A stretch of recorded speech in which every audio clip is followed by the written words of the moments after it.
Hi guys, welcome back to our channel. Pag-uusapan naman natin ngayon si Joey De Leon. Isa nga si Joey De Leon sa mga veteranong host at artista ng bansa. Sumikat ang host dahil sa palabas na Itbulaga at madami din itong mga top hit movies kasama sina Vic Soto at Tito Soto nung panahon niya. Kamakailan lamang ay nag-viral ang isang joke ni Joey De Leon na nauugnay sa lubid. Ito'y nagdulot ng malalakas na reaksyon mula sa mga netizens, may mga umalma at may mga sumuporta. Nagsimula itong pagbabante ng mga netizens sa programang EAT dahil sa pagiging bias daw umano ng chairperson ng MTRCB na si Lala Soto sa It's Showtime.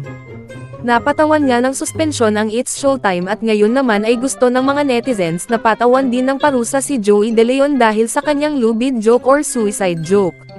Nagbigay naman ng statement ang head ng EAT at nagsorry sa mga taong na-offend sa joke ni Joey De Leon.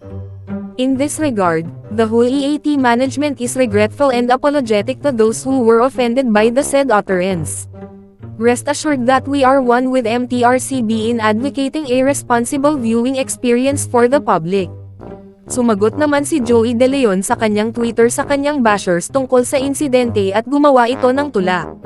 Ang sabi ni Joey sa post, "Mahirap na ngayong magpatawa, marami na ngayong namumuna, tingin nila mas magaling sila.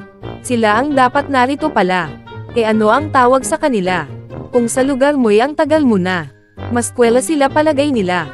Ayun, inggit-era. Madami naman nagpakita ng suporta kay Joey De Leon pero marami ding mga umalma na netizens at sinabing ilagay sa lugar ang kanyang mga jokes.